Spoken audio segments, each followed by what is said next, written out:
নমস্কার বন্ধুরা, আজকে আমি আপনাদেরকে বানিয়ে দেখাবো নরম তুলতুলে তালের বড়ার রেসিপি। তার জন্য এখানে আমি একটা তাল নিয়ে নিয়েছি। তালটাকে আমি ভালো করে ছাড়িয়ে নিচ্ছি। আপনারা আশা করি সবাই তাল ছাড়াতে জানেন, তবু একবার দেখে নিন কীভাবে তালটা ছাড়াচ্ছি আমি।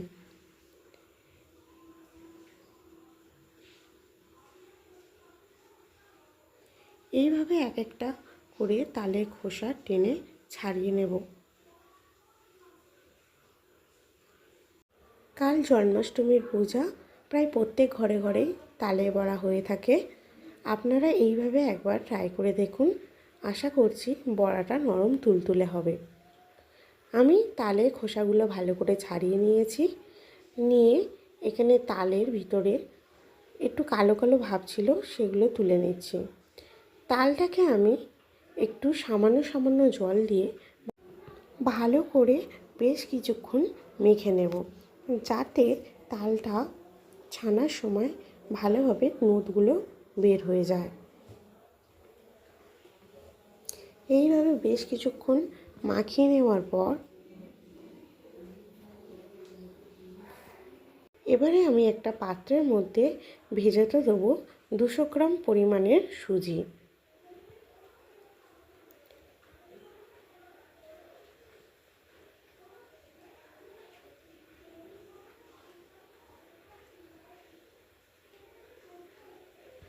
তালটাকে আমি নোদ বার করে নেব এরকম একটা আদা কোড়া মেশিনের সাহায্যে। আপনারা চাইলে চুবড়ি বা গ্লাসের মাধ্যমেও তাল ছেনে নোদ বার করতে পারেন। এটাতে নোদ বার করলে খুব তাড়াতাড়ি আর খুব সহজেই কম পরিশ্রমে নোদ বার করা যায়, তাই আমি এটার সাহায্যে নোদ বার করে নিচ্ছি। দেখুন, তাল থেকে নোদটা পুরোটা বার করা হয়ে গিয়েছে। এবারে একটা বড় পাত্রের মধ্যে আমি নিয়ে নিচ্ছি পরিমাণ মতন ময়দা, আর তার মধ্যে দিয়ে দিচ্ছি তালের নোদগুলোকে। এবারে এর মধ্যে দিয়ে দিলাম ভিজিয়ে রাখা সুজিটা, দিয়ে দিলাম পরিমাণ মতন লবণ, দিলাম কালো জিরে, কয়েকটা এলাচ ফাটানো, আর দিয়ে দিচ্ছি পরিমাণ মতন চিনি। দিয়ে আমি সমস্ত জিনিস ভালো করে মেখে ফাটিয়ে নেব।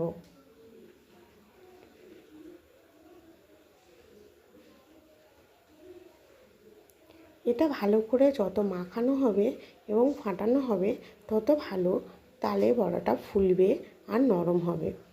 এখানে আমার ভালো করে তালের বড়াটা মাখানো আর ফাটানো হয়ে গিয়েছে। এবারে একটা কড়াইয়ে আমি গরম তেল বসিয়ে দিয়েছি। তেলটা গরম হয়ে গেলে এইভাবে বড়ার আকারে ছোট ছোট করে কেটে নিচ্ছি।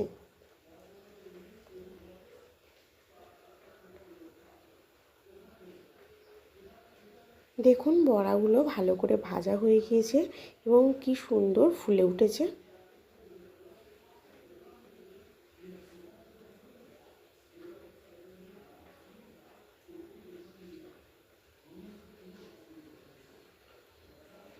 বড়াগুলো ভালো করে ভাজা হয়ে গিয়েছে।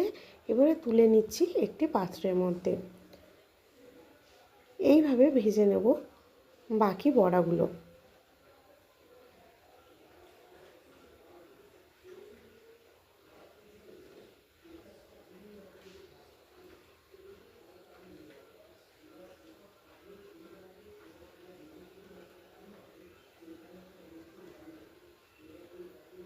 এইভাবে বড়া ভাজলে বড়াগুলো যতটা নরম হয় ততটাও খেতে সুন্দর হয়। বড়াগুলো আমার পুরো ভাজা হয়ে গিয়েছে। দেখুন কত সুন্দর এগুলো গোল গোল রসগোল্লার মতন দেখতে লাগছে। যদি আমার এই ভিডিওটা আপনাদের ভালো লেগে থাকে, তাহলে আপনারা প্লিজ বাড়িতে একবার ট্রাই করে দেখবেন। ভিডিওটা ভালো লাগলে একটা লাইক করবেন, কমেন্ট করবেন, শেয়ার করবেন, আর চ্যানেলটা সাবস্ক্রাইব করতে ভুলবেন না। এই ভিডিওটা পুরো দেখার জন্য আপনাদের সবাইকে অসংখ্য অসংখ্য ধন্যবাদ।